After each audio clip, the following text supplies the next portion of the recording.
ਪਗ ਪੰਕਜ ਬੰਦਨ, ਪਗ ਪੰਕਜ ਬੰਦਨ, ਸਿਮਰੋ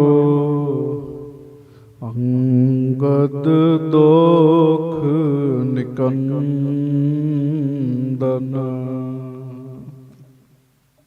ਅਮਰਦਾਸ ਗੁਰ ਹਿਰਦੈ ਧਿਆਵੋ, ਹਿਰਦੈ ਧਿਆਵੋ। ਸ਼੍ਰੀ ਗੁਰੂ ਰਾਮਦਾਸ ਗੁਣ ਗਾਵੋ।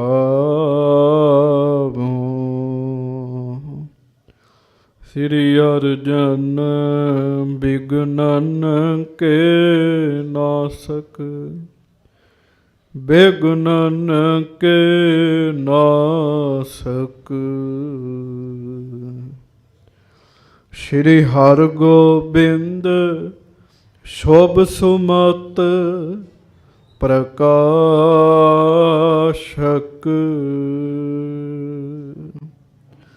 ਸ੍ਰੀ ਹਰਿ ਰਾਏ ਨਮੋ ਕਰ ਜੋਰੀ, ਨਮੋ ਕਰ ਜੋਰੀ। ਗੁਰੂ ਹਰਿ ਕ੍ਰਿਸ਼ਨ ਮਨਾਏ ਬਹੋਰੀ।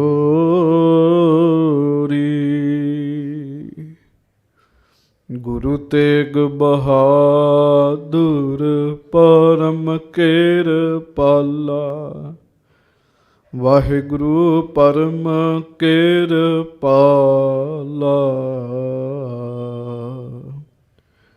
ਸ਼੍ਰੀ ਗੁਰੂ ਗੋਬਿੰਦ ਸਿੰਘ ਬਿਸਾਲਾ,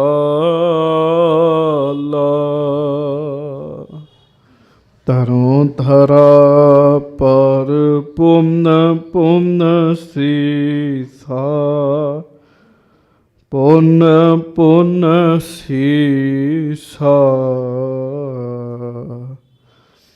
ਬੰਦੋਂ ਬਾਰ ਬਾਰ ਜਗਦੀਸ਼ਾ,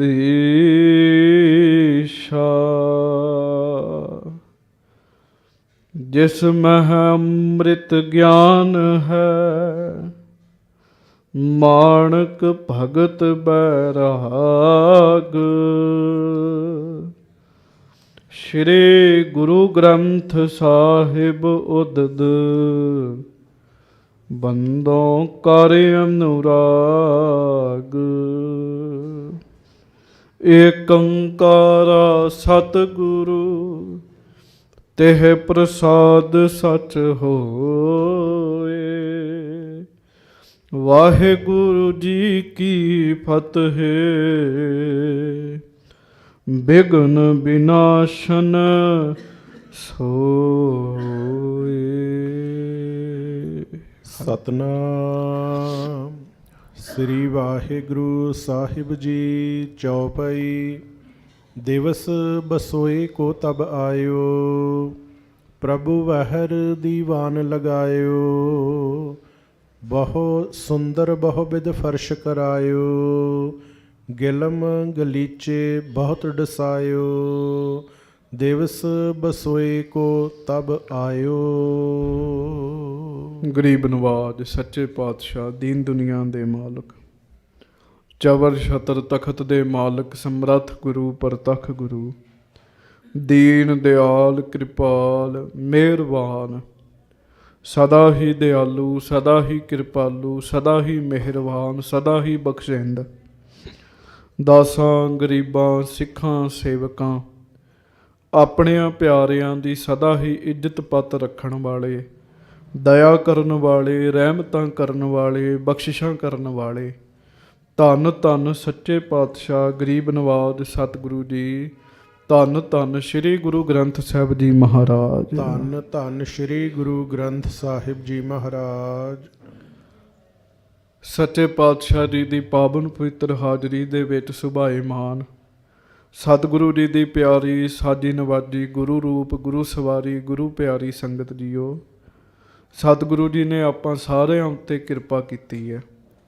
ਆਪਾਂ ਨੂੰ ਆਪਣੀ ਹਾਜ਼ਰੀ ਵਿੱਚ ਬੈਠਣ ਦਾ ਮੌਕਾ ਬਖਸ਼ਿਸ਼ ਕੀਤਾ ਹੈ। ਗੁਰਬਾਣੀ ਦਾ ਕੀਰਤਨ ਆਪ ਜੀ ਨੇ ਸਰਵਣ ਕੀਤਾ। ਆਓ ਹੁਣ ਬੜੇ ਪਿਆਰ ਨਾਲ ਸਤਿਗੁਰੂ ਜੀ ਦੇ ਇਤਿਹਾਸ ਦੀ ਕਥਾ ਨੂੰ ਸਰਵਣ ਕਰੀਏ। ਸਭ ਸੰਗਤ ਦੋਵੇਂ ਹੱਥ ਜੋੜੋ, ਗੱਜ ਕੇ ਆਖੋ ਜੀ ਸਤਿਨਾਮ ਸ੍ਰੀ ਵਾਹਿਗੁਰੂ ਸਾਹਿਬ ਜੀ। ਧੰਨ ਧੰਨ ਸ੍ਰੀ ਗੁਰੂ ਗੋਬਿੰਦ ਸਿੰਘ ਸਾਹਿਬ ਜੀ ਮਹਾਰਾਜ ਸੱਚੇ ਪਾਤਸ਼ਾਹ ਦੀਨ ਦੁਨੀਆ ਨੂੰ ਤਾਰ ਰਹੇ ਹਨ। ਤਾਰਦਿਆਂ ਤਾਰਦਿਆਂ ਸੱਚੇ ਪਾਤਸ਼ਾਹ ਜੀ ਦੇ ਕੋਲ ਆਪਣੇ ਆਪਣੇ ਸੁਭਾਅ ਦੇ ਲੋਕ ਆਉਂਦੇ ਹਨ ਜੀ। ਚੇਤਾ ਰੱਖਿਓ, ਉਸ ਸਮੇਂ ਤੋਂ ਲੈ ਕੇ ਹੁਣ ਤੱਕ ਦੀ ਜੇ ਗੱਲ ਕਰੀਏ ਤੇ ਸੁਭਾਅ ਵਿਰਲਿਆਂ ਦੇ ਹੀ ਵਧੀਆ ਹੋਏ ਨੇ। ਬਹੁਤਿਆਂ ਦੇ ਸੁਭਾਅ ਜਿਉਂ-ਜਿਉਂ ਸਮਾਂ ਵੱਧ ਰਿਹਾ ਤਿਉਂ-ਤਿਉਂ ਸੁਭਾਵਾਂ ਵਿੱਚ ਵਿਗੜਾਓ ਆ ਰਿਹਾ ਹੈ। ਕੋਈ ਬਹੁਤੇ ਸਿਆਣੇ ਭਜਨੀਕ ਬੰਦਿਆਂ ਦੇ ਦਰਸ਼ਨ ਬਹੁਤ ਘੱਟ ਹੋ ਰਹੇ ਨੇ। ਲਾਲਾ ਲਾਲਾ ਕਰਨ ਵਾਲੇ, ਰੌਲਾ ਪਾਉਣ ਵਾਲੇ, ਹਾਂਜੀ, ਜਿਨ੍ਹਾਂ ਦੇ ਅੰਦਰ ਸ਼ਾਂਤੀ ਨਹੀਂ ਹੈਗੀ, ਜਿਨ੍ਹਾਂ ਦੇ ਅੰਦਰ ਜਨਨ ਸ਼ਕਤੀ ਨਹੀਂ ਹੈਗੀ ਜੀ, ਉਹ ਬੰਦਿਆਂ ਨੂੰ ਵੇਖਣ ਵਿੱਚ ਜ਼ਿਆਦਾ, ਉਹਨਾਂ ਬੰਦਿਆਂ ਨੂੰ ਸੰਸਾਰ ਵਿੱਚ ਉਹਨਾਂ ਦੀ ਗਿਣਤੀ ਵੱਧ ਰਹੀ ਹੈ।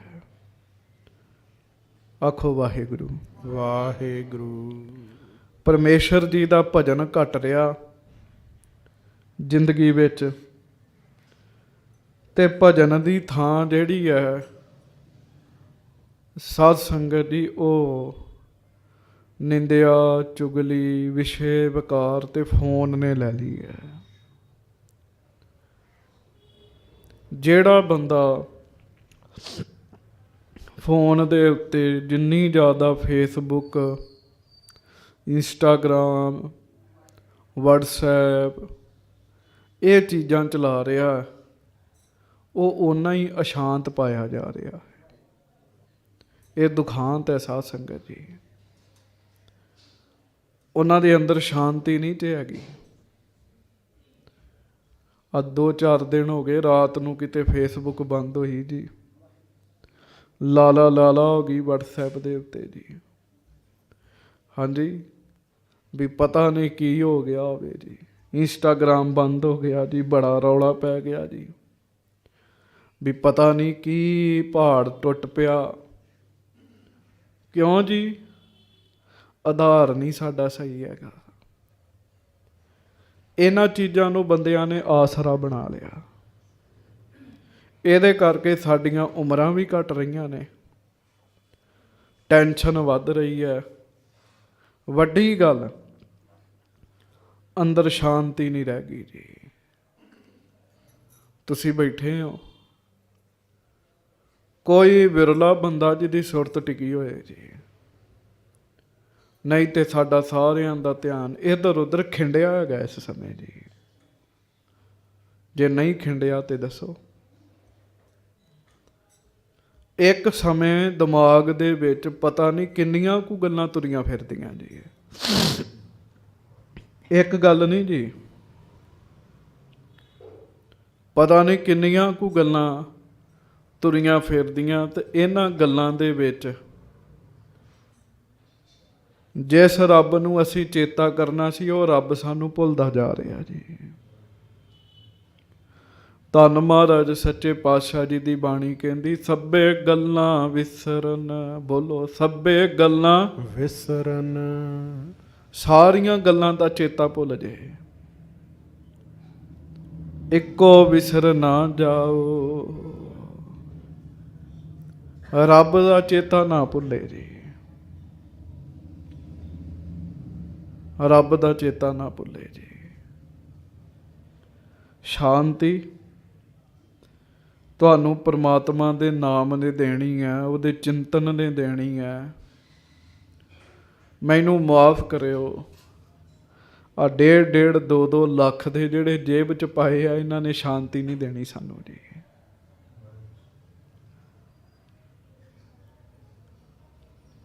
ਸੋ ਕਰਨੀ ਤੇ ਮਹਾਰਾਜ ਦੀ ਕਥਾ ਸੀ ਤੇ ਵਿਸ਼ਾ ਇਸ ਬੰਨੇ ਘੁੰਮ ਗਿਆ, ਮੈਨੂੰ ਆਪ ਨਹੀਂ ਪਤਾ ਲੱਗਾ ਜੀ। ਗੱਲ ਕੀ ਹੈ, ਜਿੱਥੋਂ ਗੱਲ ਆਰੰਭ ਹੋਈ ਸੀਗੀ ਉਹ ਇਹ ਗੱਲ ਹੈ ਵੀ ਵੱਡਾ ਪਰਮੇਸ਼ਰ ਦਾ ਨਾਮ ਹੈ। ਮਹਾਰਾਜ ਨੇ ਇਹੋ ਦੱਸਣਾ ਵੀ ਬਾਕੀ ਕਰਮ ਜਿਹੜੇ ਆ ਨਾ ਜੀ, ਉਹ ਔਰੀ ਨੇ, ਹੋਰ ਨੇ। ਵੱਡਾ ਵਾਹਿਗੁਰੂ ਦਾ ਨਾਮ ਹੈ। ਸਤਿਗੁਰੂ ਜੀ ਦੀ ਬਾਣੀ ਵਿੱਚ ਇੱਕ ਸ਼ਬਦ ਹੈ ਜੀ, ਉਹਦੇ ਵਿੱਚ ਮਹਾਰਾਜ ਨੇ ਬੜਿਆਂ ਦਾ ਜ਼ਿਕਰ ਕੀਤਾ ਜੀ, ਬਹੁਤਿਆਂ ਦਾ ਜ਼ਿਕਰ ਕੀਤਾ। ਉਹ ਸ਼ਬਦ ਸੱਚੇ ਪਾਤਸ਼ਾਹ ਜੀ ਦੀ ਬਾਣੀ ਦਾ, ਅਜੈ ਸੋ ਰੋਵੈ ਭੀਖਿਆ ਖਾਏ, ਐਸੀ ਦਰਗਹ ਮਿਲੈ ਸਜਾਏ। ਜਿੰਨੇ ਮਰਜ਼ੀ ਕੰਮ ਕਰ ਲਈਏ, ਮੁੱਖ ਵਾਹਿਗੁਰੂ ਦਾ ਨਾਮ ਹੈ। ਨਾਮ ਤੋਂ ਬਗੈਰ ਸਾਡੀ ਤੁਹਾਡੀ ਕਿਸੇ ਦੀ ਵੀ ਕਲਿਆਣ ਨਹੀਂ ਹੋਣੀ ਜੀ, ਕਲਿਆਣ ਨਹੀਂ ਹੋਣੀ ਜੀ। ਕਲਿਆਣ ਕਹਿੰਦੇ ਭਲੇ ਨੂੰ, ਰੂਹ ਦਾ ਭਲਾ ਨਹੀਂ ਹੋਣਾ ਜੀ। ਸੱਚੇ ਪਾਤਸ਼ਾਹ ਗਰੀਬ ਨਵਾਜ ਸਤਿਗੁਰੂ, ਕੋਈ ਨਹੀਂ ਮੈਂ ਕਰ, ਮਹਾਰਾਜ ਗਰੀਬ ਨਵਾਜ ਸਤਿਗੁਰੂ ਜੀ ਕਿਰਪਾ ਕਰਦੇ ਆ। ਬੜੇ ਬੜੇ ਉੱਚ ਕੋਟੀ ਦੇ ਬੰਦਿਆਂ ਦਾ ਮਹਾਰਾਜ ਨੇ ਜ਼ਿਕਰ ਕੀਤਾ ਜੀ। ਸਹੰਸਰ ਦਾਨ ਦੇ ਇੰਦਰ ਰੋਆਇਆ। ਇੰਦਰ ਰਾਜਾ ਬੜਾ ਵੱਡਾ ਮੰਨਿਆ ਪਰਮੰਨਿਆ ਦੇਵਤਿਆਂ ਦਾ ਰਾਜਾ ਜੀ, ਆਮ ਬੰਦਿਆਂ ਦਾ ਰਾਜਾ ਨਹੀਂ ਜੀ। ਇੰਦਰ ਨੂੰ ਦੇਵਤਿਆਂ ਦਾ ਰਾਜਾ ਮੰਨਦੇ ਆ। ਗੁਰੂ ਨਾਨਕ ਦੇਵ ਮਹਾਰਾਜ ਨੇ ਰਾਜੇ ਇੰਦਰ ਦਾ ਜ਼ਿਕਰ ਕੀਤਾ, ਪਰਸ਼ੁਰਾਮ ਦਾ ਜ਼ਿਕਰ ਕੀਤਾ, ਪਰਸ਼ੁਰਾਮ ਦਾ ਜੀ। ਸਹੰਸਰ ਦਾਨ ਦੇ ਇੰਦਰ ਰੋਆਇਆ। ਇੰਦਰ ਨੂੰ ਮਨ ਦੀ ਬਿਰਤੀ ਕਾਮ ਵਾਸ਼ਨਾ ਟਿਕਣ ਨਹੀਂ ਸੀ ਦਿੰਦੀ, ਉਹ ਬਿਰਤੀ ਟਿਕਣ ਨਹੀਂ ਸੀ ਦਿੰਦੀ ਤੇ ਬਸ ਫਿਰ ਵਾਸ਼ਨਾ ਕਰਕੇ ਰਾਜਾ ਇੰਦਰ ਵੀ ਇੰਨਾ ਦੁਖੀ ਹੋਇਆ ਵੀ ਉਹਨੂੰ ਰੋਣਾ ਪਿਆ ਜੀ। ਪਰਸ਼ੁਰਾਮ ਰੋਵੈ ਘਰ ਆਇਆ। ਪਰਸ਼ੁਰਾਮ, ਇਹ ਲੰਮੀਆਂ ਕਥਾਵਾਂ ਨੇ ਜੀ। ਇਹ ਬੜਾ ਸਾਧ ਸੰਗਤ ਜੀ ਵੱਡਾ ਮੌਕੇ ਦਾ ਅਵਤਾਰ ਹੋਇਆ ਪਰਸ਼ੁਰਾਮ। ਇੱਕ ਰਾਮ ਜੀ, ਇੱਕ ਪਰਸ਼ੂਰਾਮ ਜੀ। ਉਹਨਾਂ ਦੇ ਬਾਰੇ ਵੀ ਲਿਖਿਆ ਰੋਵੈ ਹੈ। ਪਰਸ਼ੁਰਾਮ ਰੋਵੈ ਘਰ ਆਇਆ, ਰੋਂਦਾ ਘਰ ਆਇਆ ਜੀ। ਅਜੈ ਸੋ ਰੋਵੈ ਭੀਖਿਆ ਖਾਏ। ਰਾਜਾ ਅਜੈ ਸ਼੍ਰੀ ਰਾਮ ਚੰਦਰ ਜੀ ਦਾ ਦਾਦਾ ਹੋਇਆ ਸਾਧ ਸੰਗਤ ਜੀ। ਉਹਨੇ ਵੀ ਨਾਮ ਨਹੀਂ ਜਪਿਆ, ਹੋਰ ਕੰਮ ਬੜੇ ਕੀਤੇ, ਉਹਨੂੰ ਵੀ ਰੋਣਾ ਪਿਆ ਜੀ। ਅਜੈ ਸੋ ਰੋਵੈ ਭੀਖਿਆ ਖਾਏ, ਰੋਵੈ ਸ਼ਬਦ ਆ ਗਿਆ। ਫਿਰ ਮਹਾਰਾਜ ਅੱਗੇ ਕਹਿੰਦੇ ਰੋਵੈ ਰਾਮ ਨਿਕਾਲਾ ਭਇਆ। ਸ਼੍ਰੀ ਰਾਮ ਚੰਦਰ ਜੀ ਸਤਿਕਾਰਯੋਗ ਨੇ, ਪਰ ਜਦੋਂ ਉਹਨਾਂ ਨੂੰ ਅਯੋਧਿਆ ਵਿੱਚੋਂ 14 ਸਾਲ ਦਾ ਬਨਵਾਸ ਵਾਸਤੇ ਭੇਜਿਆ, ਆਪਣੇ ਪਿਤਾ ਤੋਂ ਵਿਛੜੇ, ਮਾਤਾ ਤੋਂ ਵਿਛੜੇ, ਉਦੋਂ ਵੀ ਰੋਏ। ਫਿਰ ਸੀਤਾ ਜੀ ਨੂੰ ਸਾਧ ਸੰਗਤ ਜੀ ਰਾਵਣ ਚੁੱਕ ਕੇ ਲੈ ਗਿਆ। ਰਾਮ ਜੀ ਉਦੋਂ ਵੀ ਰੋਏ ਜੀ। ਰੋਵੈ ਰਾਮ ਨਿਕਾਲਾ ਭਇਆ, ਸੀਤਾ ਲਛਮਨ ਵਿਛੜ ਗਿਆ। ਵਿਛੋੜਾ ਪੈ ਗਿਆ। ਤੁਸੀਂ ਸਿਆਣੇ ਬੈਠੇ ਹੋ। ਰਮਾਇਣ ਤੇ ਵੇਖੀ ਜੀ ਸਾਰਿਆਂ ਨੇ, ਬੜੀ ਪ੍ਰਚਲਿਤ ਹੋਈ ਹੈ। ਸੀਤਾ ਜੀ ਨੇ ਦੁੱਖ ਭੋਗਣਾ ਪਿਆ, ਲੰਕਾ ਵਿੱਚ ਜਾਣਾ ਪਿਆ। ਪਤਾ ਕਿਉਂ ਜੀ? ਸੀਤਾ ਜੀ ਵੀ ਰੋਏ ਜੀ। ਕਿਉਂ ਜੀ?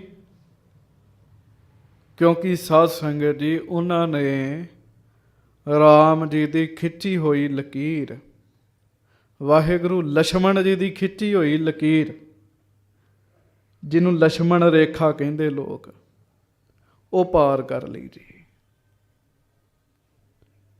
ਪਾਰ ਕਰ ਲਈ। ਕਹਿੰਦੇ ਲੀਕ ਦੇ ਅੰਦਰ ਰਾਵਣ ਨਹੀਂ ਸੀ ਆ ਸਕਦਾ। ਗੁਰਮੁਖੋ, ਸਾਨੂੰ ਗੁਰੂ ਸਾਹਿਬ ਨੇ ਵੀ ਸਾਡੇ ਲਈ ਵੀ ਇੱਕ ਲੀਕ ਖਿੱਚੀ ਹੈ। ਜਦੋਂ ਤੇ ਆਪਾਂ ਉਸ ਲੀਕ ਦੇ ਅੰਦਰ ਰਹਿੰਦੇ ਆ, ਫਿਰ ਤੇ ਰਾਵਣ ਨਹੀਂ ਤੇ ਆਉਂਦਾ, ਵਕਾਰ ਨਹੀਂ ਤੇ ਆਉਂਦੇ। ਜਦੋਂ ਅਸੀਂ ਲੀਕ ਤੋਂ ਬਾਹਰ ਆ ਜਾਂਦੇ ਆ, ਫਿਰ ਰਾਵਣ ਵੀ ਆ ਜਾਂਦਾ, ਵਕਾਰ ਵੀ ਆ ਜਾਂਦੇ। ਇੰਨੇ ਵੱਡਿਆਂ ਨੂੰ ਰੋਣਾ ਪਿਆ ਜੀ। ਰੋਵੈ ਰਾਮ ਨਿਕਾਲਾ ਭਇਆ, ਸੀਤਾ ਲਛਮਣ ਵਿਛੜ ਗਿਆ। ਰੋਵੈ ਦਹ ਸਿਰ ਲੰਕ ਗਵਾਏ। ਰਾਵਣ ਨੂੰ ਵੀ ਰੋਣਾ ਪਿਆ ਜੀ। ਰਾਵਣ ਵੀ ਰੋਇਆ ਜੀ। ਕਿਉਂ? 10 ਸਿਰਾਂ ਵਾਲਾ ਰਾਵਣ, ਉਹਦੀ ਲੰਕਾ ਸੜ ਗਈ ਜੀ ਸਾਰੀ। ਲੰਕਾ ਸੋਨੇ ਦੀ ਬਣਾਈ, ਪਰ ਕੱਖ ਨਾਲ ਨਹੀਂ ਜਾਣਾ ਸੀ। ਜਿਨ ਸੀਤਾ ਆਂਦੀ ਡੌਰੂ ਵਾਏ। ਕਹਿੰਦੇ ਕਿੱਦਾਂ ਸੀਤਾ ਲੈ ਕੇ ਆਇਆ ਸੀ ਧੱਕੇ ਨਾਲ ਸੀਤਾ ਜੀ ਨੂੰ। ਉਹ ਰਾਵਣ ਵੀ ਰੋਇਆ ਜੀ। ਇਹ ਸਿਖਰ ਦੇ ਬੰਦਿਆਂ ਦੀ ਗੱਲ 'ਚ ਜਿਨ੍ਹਾਂ ਦੀ ਉਦਾਹਰਣ ਦਿੱਤੀ ਜਾਂਦੀ, ਜਿਹੜੇ ਮਸ਼ਹੂਰ ਨੇ ਜੀ। ਰੋਵਹਿ ਪਾਂਡਵ ਭਏ ਮਜੂਰ। ਪਾਂਡਵ ਵੀ, ਉਹਨਾਂ ਨੂੰ ਵੀ ਰੋਣਾ ਪਿਆ ਜੀ, ਮਜ਼ਦੂਰ ਬਣਨਾ ਪਿਆ ਜੀ। ਜਿਨ ਕੈ ਸੁਆਮੀ ਰਹਿਤ ਹਦੂਰ। ਕ੍ਰਿਸ਼ਨ ਜੀ ਉਹਨਾਂ ਦਾ ਪੱਖ ਕਰਦੇ ਹੁੰਦੇ ਸੀਗੇ, ਪਰ ਉਹਨਾਂ ਨੂੰ ਵੀ ਰੋਣਾ ਪਿਆ ਜੀ। ਰੋਵੈ ਜਨਮੇਜਾ ਖੋਏ ਗਿਆ। ਆਖੋ ਵਾਹਿਗੁਰੂ ਵਾਹਿਗੁਰੂ। 18 ਬ੍ਰਾਹਮਣਾਂ ਨੂੰ ਜਾਨੋਂ ਮਾਰ ਬੈਠਾ। ਪ੍ਰਾਸ਼ਚਿਤ ਵਾਸਤੇ ਮਹਾਭਾਰਤ ਸੁਣਿਆ, ਪਰ ਗੱਲ ਨਹੀਂ ਬਣੀ ਜੀ। ਜਨਮੇਜਾ ਨੂੰ ਵੀ ਰੋਣਾ ਪਿਆ ਜੀ। ਇੱਕ ਹੀ ਕਾਰਨ ਪਾਪੀ ਭਇਆ। ਇੱਕ ਗਲਤੀ ਕਾਰਨ ਪਾਪੀ ਬਣਿਆ ਜੀ ਉਹ ਜੀ। ਰੋਵਹਿ ਸੇਖ ਮਸਾਇਕ ਪੀਰ। ਚੋਟੀ ਦੇ ਬੰਦੇ ਜਿਹੜੇ ਮੁਸਲਮਾਨ ਧਰਮ 'ਚ ਹੁੰਦੇ, ਉਹਨਾਂ ਦੇ ਨਾਮ ਅੱਗੇ ਸ਼ੇਖ ਲੱਗਦਾ ਜੀ। ਬਾਬਾ ਜੀ, ਬਾਬਾ ਫਰੀਦ ਸਾਹਿਬ ਜੀ ਦੇ ਅੱਗੇ ਗੁਰੂ ਗ੍ਰੰਥ ਸਾਹਿਬ 'ਚ ਸ਼ੇਖ ਲਿਖਿਆ ਜੀ। ਸ਼ਲੋਕ ਸ਼ੇਖ ਫਰੀਦ ਜੀ ਹੋ ਗਏ। ਸ਼ੇਖ ਫਰੀਦਾ ਖੈਰ ਦੀਜੈ ਬੰਦਗੀ। ਬੰਦਗੀ। ਜਿਵੇਂ ਆਪਾਂ ਕਿਸੇ ਨੂੰ ਸੰਤ ਕਹਿ ਲੈਂਦੇ ਹਾਂ, ਮਹਾਂਪੁਰਖ ਕਹਿੰਦੇ ਆ, ਸਾਧੂ ਕਹਿੰਦੇ ਆ, ਬ੍ਰਹਮ ਗਿਆਨੀ ਕਹਿੰਦੇ ਆ। ਸ਼ੇਖ, ਬੜੇ ਬੜੇ ਸ਼ੇਖ ਲੋਕ, ਜਦੋਂ ਉਹ ਨਾਮ ਤੋਂ ਖੁੰਝੇ, ਉਹਨਾਂ ਨੂੰ ਰੋਣਾ ਪੈ ਗਿਆ ਜੀ। ਰੋਵਹਿ ਸੇਖ ਮਸਾਇਕ ਪੀਰ। ਮਸਾਇਕ ਜਿਹੜਾ, ਇਹ ਸ਼ੇਖ ਸ਼ਬਦ ਦਾ ਬਹੁ ਵਚਨ ਹੈ ਜੀ। ਬੜੇ ਬੜੇ ਪੀਰ, ਉਹ ਵੀ ਨਾਮ ਤੋਂ ਭੁੱਲੇ ਤੇ ਰੋਣਾ ਪੈ ਗਿਆ ਜੀ। ਅੰਤ ਕਾਲ ਮਤ ਲਾਗੈ ਭੀੜ। ਪਰ ਪੀਰਾਂ ਦੇ ਰੋਣ ਵਿੱਚ, ਰੱਬ ਦੇ ਪੀਰਾਂ ਦੇ ਰੋਣ ਵਿੱਚ ਤੇ ਦੁਨੀਆਦਾਰੀ ਦੇ ਰੋਣਾ 'ਚ ਫਰਕ ਹੈਗਾ ਜੀ।